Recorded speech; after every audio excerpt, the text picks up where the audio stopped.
नमस्कार, आप देख रहे हैं न्यूज 360। मैं हूं स्वाति रायना। 1 जुलाई से जीएसटी लागू होने वाला है और उसके बाद कई बदलाव होने जा रहे हैं और सबसे महत्वपूर्ण जो बदलाव है वो दवा कीमतों में भी देखने को मिल सकता है। और राहत भरी खबर ये है कि जीएसटी लागू होने के बाद दवा कीमतों पर आपको राहत मिलने वाली है। नेशनल फार्मास्यूटिकल प्राइसिंग अथॉरिटी यानी एनपीपीए ने 771 जरूरी दवाओं का नया रेट जारी किया है। नए रेट के मुताबिक 1 जुलाई से ज्यादातर जरूरी दवाओं के रेट कम होंगे। एनपीपीए ने दवा कंपनियों से कहा है कि नए रेट से अगर किसी दवा कंपनी को आपत्ति है 29 जून तक आपत्ति भी दर्ज करा सकते हैं।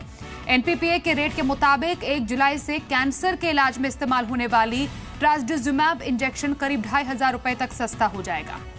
मेरे सहयोगी अनुराग शाह इस वक्त मुंबई से ही हमारे साथ जुड़ गए हैं। अनुराग, ये तो राहत देने वाली खबर है, कितना इम्पैक्ट पड़ेगा दवाएं, ये जो जरूरी दवाएं हैं, लाइफ सेविंग ड्रग्स है, उसका सस्ता होने का? जी बिल्कुल। सबसे पहले स्वाति मैं आपको बताना चाहूंगा, जिस तरह से एक माना जा रहा था कि जीएसटी के आने के बाद है जो दवाइयां हैं करीबन 2-2.5% तक महंगी हो जाएगी, क्योंकि मौजूदा जो दरें थी, जो टैक्स स्ट्रक्चर लगता था दवाइयों के ऊपर और जो जीएसटी के अंदर जिस कैटेगरी में रखा गया है उसके बाद लग रहा था। लेकिन जो एनपीपीए ने जो 761 जरूरी दवाओं की जो लिस्ट जारी की है उसके अंदर एक राहत भरी खबर है और यहाँ पर जो है कीमतें कुछ हद तक 1 से 2% या 5% तक कम होती हुई दिख रही है।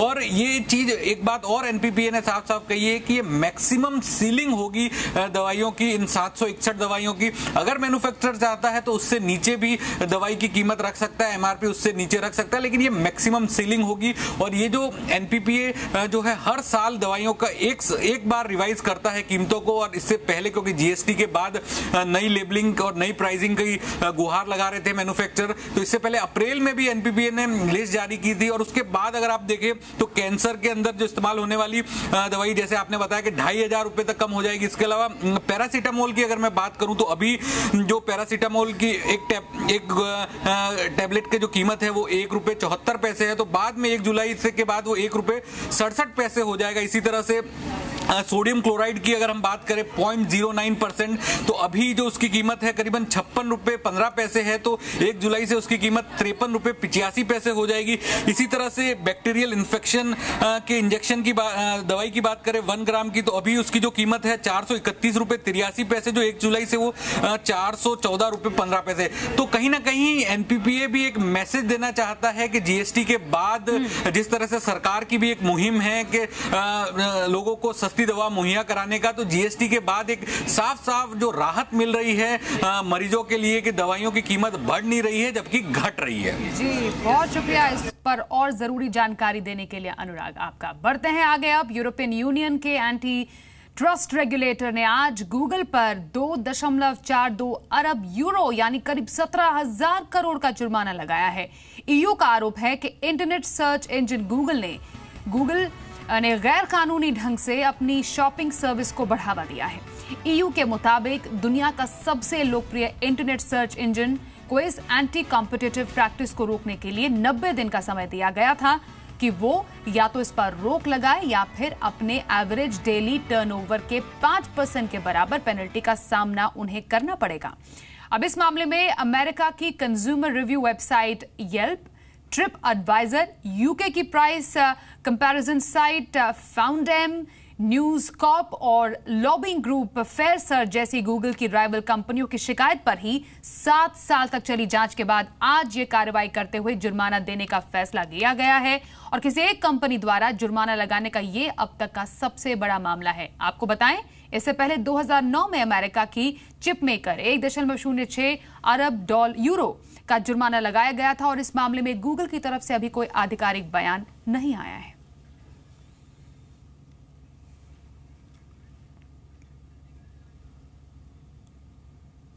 जीएसटी लागू होने के बाद सहायता के लिए वित्त मंत्रालय में मिनी वॉर रूम बनाया गया है। इस वॉर रूम में कई फोन लाइंस और कंप्यूटर सिस्टम लगे हैं। इसके अलावा यहां पर टेक सैवी युवा रखे गए हैं। Central board of excise and customs के चेयरमैन वानजा एन सरना के मुताबिक ये war room quick resource centre के तौर पर काम करेगा। इसके जरिए केंद्र और राज्य सरकारों के अधिकारियों की क्वेरीज का समाधान किया जाएगा। ये मिनी वॉर रूम सुबह 8 बजे से रात 10 बजे तक काम करेगा।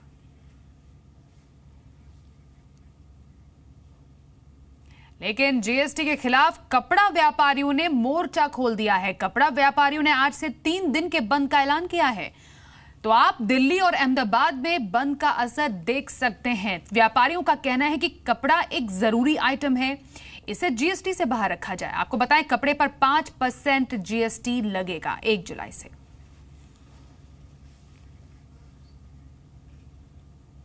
दिल्ली के ही हाल आपको दिखा देते हैं। गांधीनगर कपड़ा मार्केट का जायजा लिया है हमारे सहयोगी संतोष कुमार ने।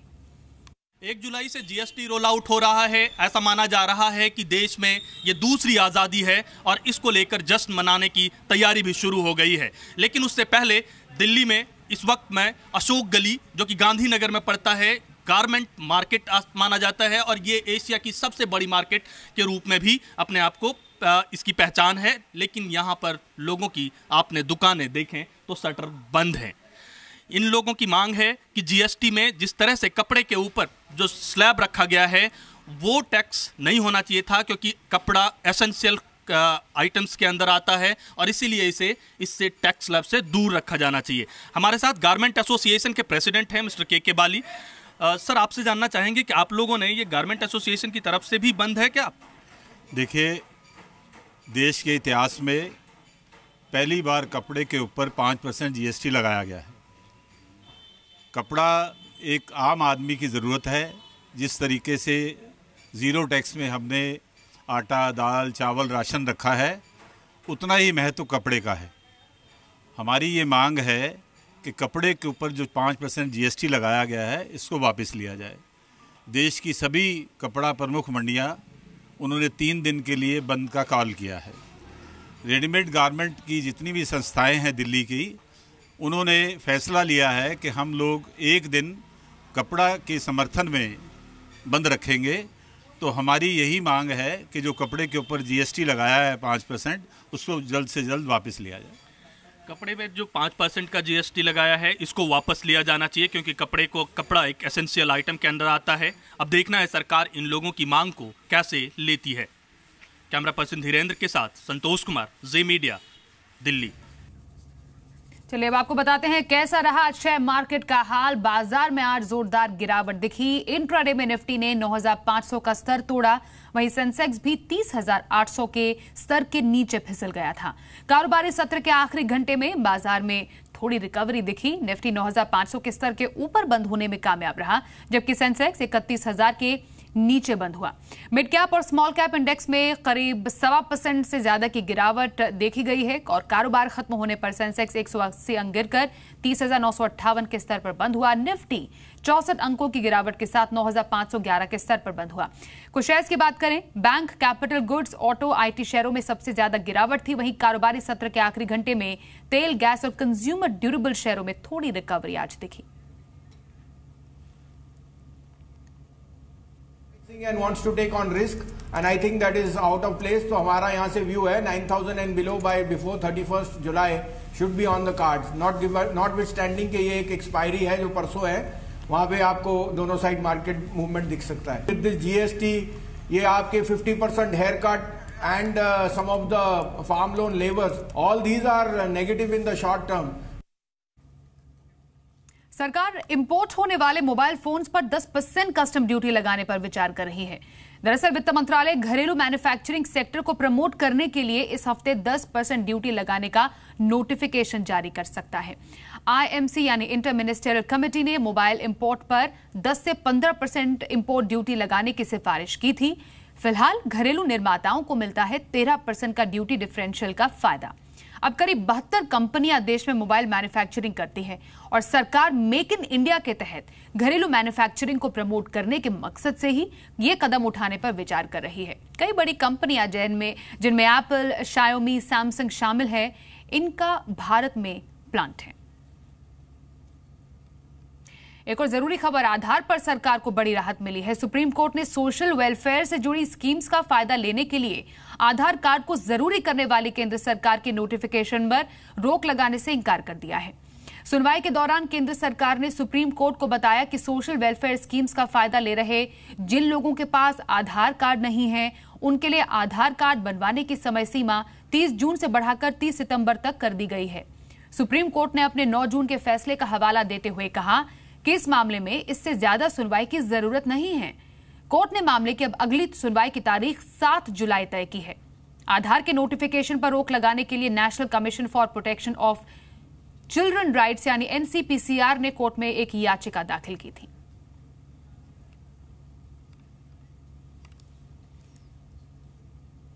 और सरकार ने डिजिटल ट्रांजैक्शन बढ़ाने के लिए भी कमर कस ली है। प्रधानमंत्री नरेंद्र मोदी ने डिजिटल ट्रांजैक्शन पर कमेटी बनाने के निर्देश दिए हैं।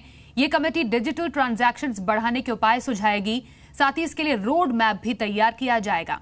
आपको बताएं, नोटबंदी के बाद डिजिटल ट्रांजैक्शंस की संख्या में एकदम से तेजी देखने को मिली थी, लेकिन नए नोट पर्याप्त संख्या में सर्कुलेशन के आने के बाद डिजिटल ट्रांजैक्शंस की संख्या घटने लगी थी। बैंक्स भी डिजिटल ट्रांजैक्शंस को खास बढ़ावा नहीं दे रहे थे। भीम ऐप और आधार पे इस्तेमाल करने वालों की संख्या भी पिछले कुछ समय से घटी है।